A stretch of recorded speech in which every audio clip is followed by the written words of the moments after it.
Hey everybody, can you hear me okay? Am I gonna have to lean in the whole time? That's weird.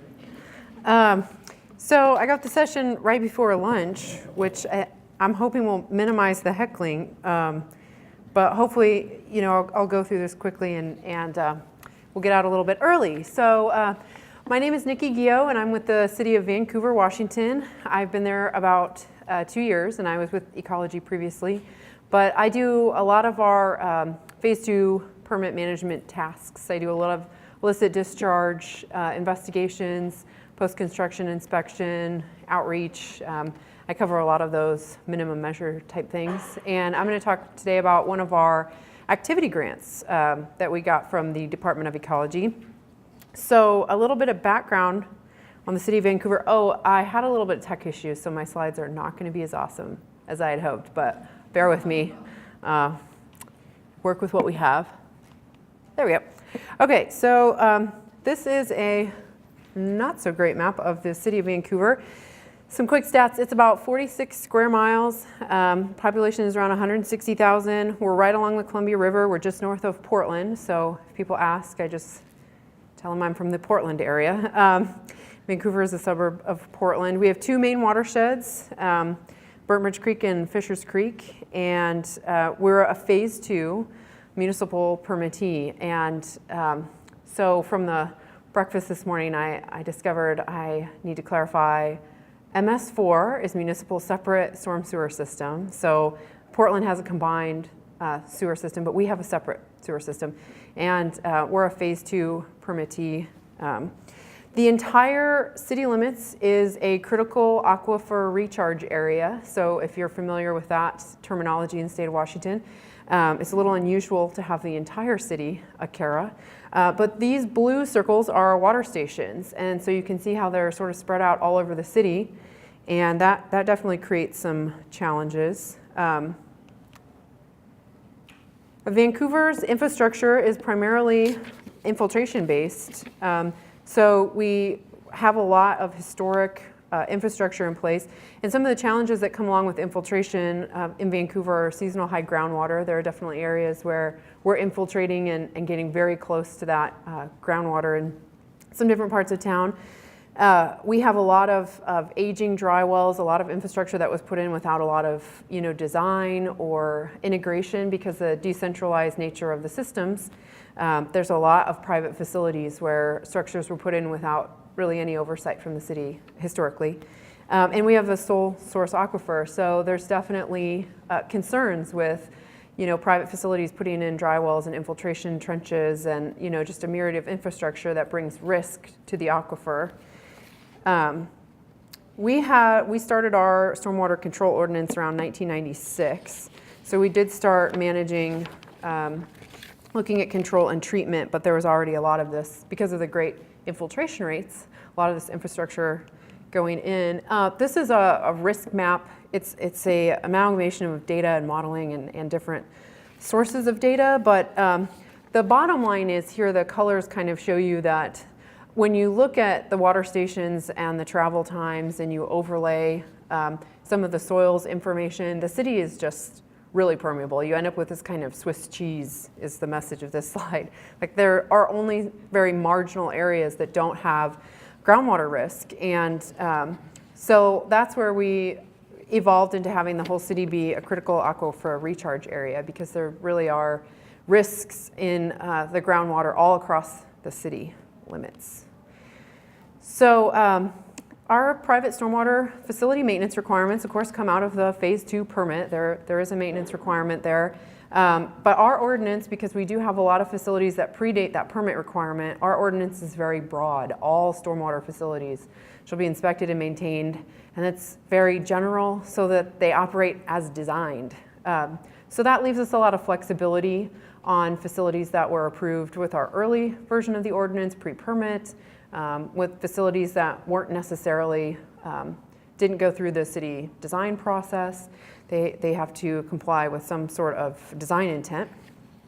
And we don't have a date restriction in that part of our code. So we still have the permit requirement, but we just leave the maintenance requirement very broad.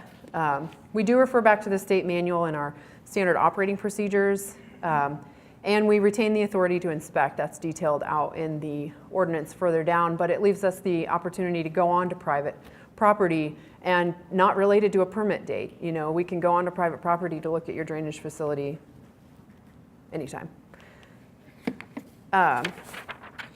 So our grant that we applied for, understanding that we have a lot of private facilities that predate that permit requirement, we started looking at hiring some staff to build an inventory, do some inspection.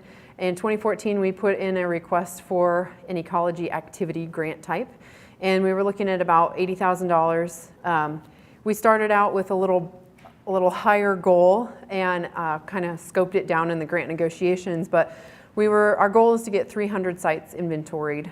And it's all the money goes to inspector time, you know, just being able to fund a staff person solely dedicated to getting out in the field and collecting this information. The good thing is we had a lot of the outreach materials already prepared. So a lot of the overhead costs of starting this kind of program were already in place. The Stormwater Partners for Southwest Washington website is a great resource if you want to check that out. This is a screen capture from that. And so you can see it breaks down the types of facilities, different types of owners, maintenance checklists. There's just a ton of resources on there. There's some videos.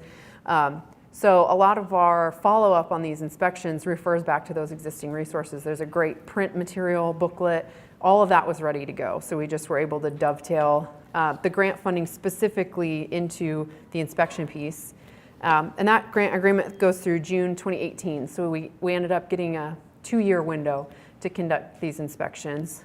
So this is this was going to be really cool. This is my slide to explain our asset management system. And part of the grant effort was that, you know, we wanted to conduct the inspection, but we didn't want to create another spreadsheet, another barrel of data where the information would just sit around and not be used. So we actually integrated the private facilities into our existing GIS and asset management software modules. So in this slide, which is very hard to distinguish, maybe we should just skip it. The important thing is we integrated the facility types into that inventory in the asset management software. So we just went through the manual, went through every practice that's available. And we did this in 2015. So this was all LID and historic structures. So we had sort of a baseline list of structures in there. And then we just went through the manual, basically coded all of those facility types that are available in the manual and built them into the software and integrated them into this inspection component. So let's see if I can kind of, here we go. Okay, so these over here are the codes for the structure types for the that are in the manual, and you can't see my titles on the categories, but they're kind of broken out by category. And so we crosswalked the manual requirements with the numbers and then coded them to be 6-letter shortcuts, which makes it kind of easier in the field. You don't have to know the manual reference numbers. And then we went through and put in the observations for maintenance right out of the checklists from the manual. So we took all of the different checklists, including the new LID O&M guidance, and broke that down into the software. We put in similar kind of shortcut names for those observations, and then we gave them a weight. So something like an obstruction is a kind of defect that you might note. An obstruction is weighted at a 3 or a 4 because that really limits the ability of the facility to function, whereas something like a gate being broken is like a 1 because that may restrict inspection access but not the stormwater function of the facility. So they're weighted, and then the weights have a severity that's cross-referenced, so the inspector would choose one of these severities, and the color coding system is just to help visually kind of understand the severity. Our asset management system looks at the risk of failure. So we crosswalked the deficiencies to the probability and risk of failure. And then this is just a screen capture of how you go into, this is the inspection record, and then on the components and the observations. So I'm not saying that it's really easy, but you know, we were able to integrate this into the asset management software with a little bit of help from IT, and some support from our stormwater engineers. So now we have all of those components in one system, and it really helps being able to compare apples and apples on different facility types, and it helps us look at prioritizing inspection. It helps us target outreach efforts, all of this data. We're looking to integrate this color coding system into a GIS map so we can do a similar heat map on deficiencies and failure. And the facilities that we're inspecting are, older facilities, typically turf type swales, infiltration trenches, that kind of stuff. But all of the LID asset types and observations are integrated. So we just did one big push for private stormwater in the software, so we won't have to keep constantly going back and kind of revising what we're doing. So the private facility process, the inspection, we hired an intern. We got a master's student from Portland State University. We're very fortunate in our intern search, and very quickly we're able to ramp up this process. So we've already met the goal of 300 facilities, and so I'm going to walk through the good, the bad, and the ugly. Kind of the idea being that private facility inspection is sort of an onerous concept, especially when you think about going back to historic facilities. And we didn't have an inventory, we didn't have a map basis for these sites, and so looking at the variety of conditions you encounter, and I just wanted to break down some of the kind of talking points of what we found in the field over the last year. So the good sites, they're typically swales. So they're turf type swales meant to pre-treat before infiltration. So these are not very complex systems, right? There's a curb opening or a catch basin. There's a swale. Some of them are U-shaped, have kind of a circuitous flow path, but very straightforward. At high flows, they bypass, and it's, the components are very easy to maintain. Ideally, should be around 5 to 10% of the capital, mowing, landscape type of maintenance. We do have a little bit of conflict with the turf type management, application of pesticides and fertilizers, but for a lot of the swales, it isn't a big conflict. We have really great infiltration, so we don't get as many flow through. A lot of the swales in this time frame were pretty high visibility. They were right in the parking area. They were between where customers park or where staff comes into the building. So that really helps drive some of the maintenance practices. When you get out of your car every day and see a bunch of bottles and trash, they're going to maintain it better. So this was the majority of the facilities. The majority of the facilities that we saw are the turf type, pretty well maintained, and less intensive land use type. So we see these at commercial and retail centers. It's kind of low-hanging fruit that people are glad to have the information. They were wondering what that thing was, why the grass wasn't level with the curb. Some of them did have drainage problems. When we reached out to these property managers, they would say, well, the parking lot's always flooding. We have to replace this asphalt all the time. We didn't even know this was supposed to be draining. So they're glad to hear from us, and they generally want to do the right thing. Once we explain you're protecting groundwater and this is where we get our drinking water, people really cue into that. That's pretty straightforward messaging. So here's some photos. It's not to say that these swales, if you think about a swale built in 1998, if it works the way it's supposed to, it's going to collect sediment. You're going to have some amount of degradation of facilities, but generally the swale looks pretty good. Even though the slopes have gotten steeper over time, the turf is intact. There isn't a lot of standing water here. We're not seeing garbage. A lot of the subsurface facilities are out of sight, out of mind, but we do occasionally find ones that originally were put on a maintenance schedule and the contractor keeps the property going. Hey, did you know there's a filter system under here? So those are the good ones.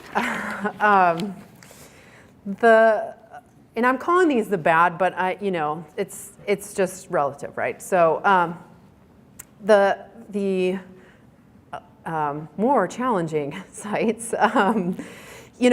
there's a general perception that these stormwater facilities aren't part of the ownership of the property. If I have a commercial retail center, I'm managing that property, I don't assume that that big swale in the back is my responsibility. You know, I assume that the city's taking care of it, or I assume, you know, they can be adjacent to WSDOT right-of-ways, behind the buildings, they can be fenced off. A lot of these swales get fenced off, a perception of risk or hazard, and so then it reinforces that it's not mine, it's not my responsibility. So I talk a lot about ownership. We talk a lot about, you know, real estate documents and helping people understand that they do in fact own these tracts. The most common issue is vegetation degradation, especially if a facility is fenced off. They tend to be full of blackberry or ivy. We get a lot of volunteer trees, and then people kind of like the trees, and then we have to talk them into getting rid of them, which is always challenging. We work a lot with the urban forester in Vancouver on that issue. For the underground facilities that are out of sight, out of mind, if they haven't been doing maintenance, and then you have to explain that they're going to have to pay between $3,000 and $5,000 to totally hose out an underground vault and replace proprietary filter cartridges, it's not a fun conversation to have, especially because it's a manhole in a parking lot. There isn't a real great connection with that. But showing some of the photos of the conditions in the vault tends to help. For some of the facilities, we're finding larger detention basins, the rehab costs can be significant. And that's not including any structural repairs. I'm seeing between $30,000 and $50,000 on vegetation removal and regrading. You know, for severely degraded facilities, that's a big investment for people, and especially if they're on the backside of the property or fenced, it's not a perception of value, so that's a challenge. Sometimes even when they have been cleaning out some of the more visible material, you know, if they've worked to keep out the trash, if they've been keeping the sludge off of the pavement, you know, doing parking lot sweeping, there's still loss of function in their infiltration systems. And so the maintenance efforts aren't at the level they need to be to preserve function. So they may be spending money on maintenance, and then I tell them it's not enough and you need to do a lot more, or you're gonna have to have larger capital replacement costs. A lot of them, landscape maintenance isn't focused on the seasonal nature of stormwater facilities, so that creates a disconnect with the contractor telling you, I'm doing exactly what I'm supposed to be doing, and then the city says, not according to my schedule, which is based on the rain event. So here are some of the bad facilities. Apologize if these are hard to see, but a lot of the dry wells that we're seeing, you know, there's a lot of debris in them, and they're out of sight, out of mind, similar to a vault or something, but this one has a really high water line on it as well. So the trash is one thing, very visible, that's easy to explain to somebody. That's supposed to be an empty concrete tube, it's full of trash, clean it out, but that doesn't restore capacity. You know, this is a high water mark on that dry well, and sucking it out isn't gonna restore that drainage capacity.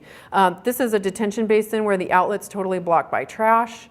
Started to attract transients and dumping, and that's really hard to get somebody on, and you know, that does commercial property management engaged in. That's not a fun topic.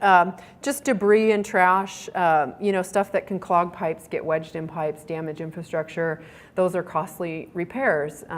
You know, if things do get clogged or jammed, and then you're talking about whole system repairs and televising pipes. This is a wet basin that's just, it was fenced off, and so it's just degraded. It's full of a bunch of invasive vegetation, and we're not getting the stormwater treatment that we need. And then with the algae, you know, we have the perception of environmental degradation. So that one, those are the kinds of facilities that we see often. So the ugly, so these are kind of, you know, not the more common, but definitely something to think about if you're looking into private facility inspection. You're probably going to come across this.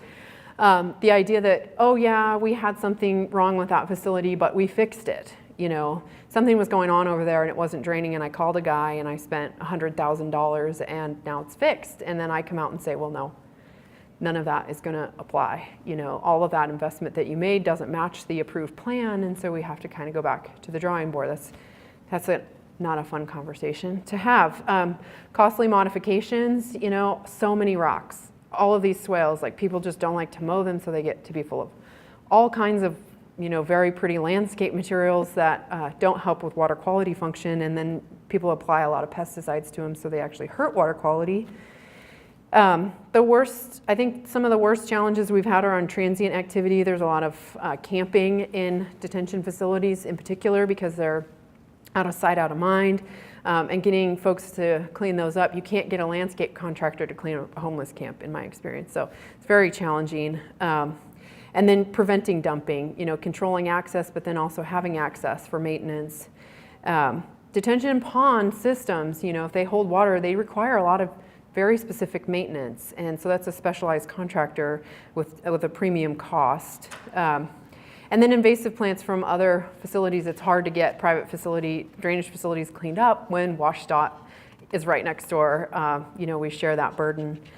And there's definitely a lot of undocumented facilities, a lack of coordination between property owners, the list goes on. Here's some of my photos. This was going to be more fun, but so this is another dry well that actually has an active illicit discharge, and out of sight, out of mind. The owner wasn't aware of it, but you can see that it's almost full. It's nearly full to the second stack. A lot of garbage.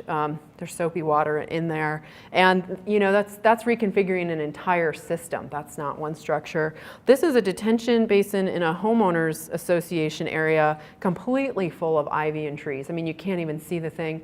And trying to convince them that they could do this, you can do it, was really challenging. This is at a youth store facility that is, typically those are unoccupied properties, and why would you spend money maintaining a landscape no one really sees? So they just put a few goats out there to keep it cleaned up, and that doesn't necessarily work with our water quality goals, but you can see where they're having erosion issues. They're having access issues for these things aren't designed to be livestock containers, so that can be a challenge. And that is real. That's from Vancouver. There were goats. So the improvement pitfalls are definitely not something to gloss over. People spend money and time on these facilities. This one is, a dog park for the apartment complex, and they're advertising that, put a lot of money and effort into getting people to use that as that's an infiltration facility under that sod.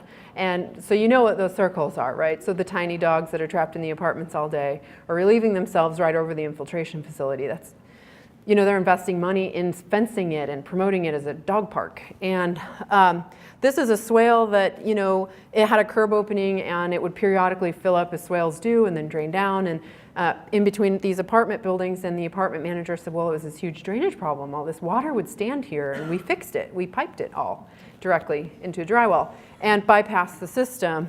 And the rocks, there's just a lot of rocks. People just love the rocks, and they are very onerous maintenance problems. But these are creative solutions. People are problem solving, and they're excited about that, and they're excited to tell the city about the creative solutions. So definitely think about that if you're going to do private facility maintenance. These are not things you want to gloss over, and you can really build some relationships with people. We also tie into source controls and good housekeeping. So, the things that you see while you're out looking at the swale, all kinds of stuff. Take advantage of the inspector being on site, train those people to do illicit discharge detection, and follow up on those properties. You have a great opportunity to make that connection. This is where we're at with the grant right now. We've exceeded the goal. We're at 400. We're hoping to get a little bit higher. We got through next summer and another intern in the pipeline. We are seeing about 60% of the facilities, according to our that severity indication that I showed you before in the software, about 60% of the facilities do not meet the basic functional requirements. And we've had really slow response times, getting this information up through corporate, up through the HOA, back down to bids, out to the contractors. It's very time consuming. We've been doing this a year, and it's just really complicated process. So the next step, what we're looking at for the next step, we applied for another grant. We want to locate and televise pipes on private facilities. There's a lot of undocumented structures out there that we want to try to get professionally televised and located. I get a lot of napkin drawings with Sharpie markers. And then we want to do HOA outreach and technical assistance, because that's been very challenging and time consuming. We just don't have the staff to support explaining this stuff to HOAs. Right now, we're adding another technician, looking at interns, and dovetailing this with our business inspections. So There is my contact information if you have any questions, if you're interested in applying for a private facility inspection grant. I'm happy to talk to anybody who has interest in this. If you're already doing it and have some tips, I'd love to talk to you, and I think that's all I have. So. Yep, we have 10 minutes if anybody has questions for Nikki.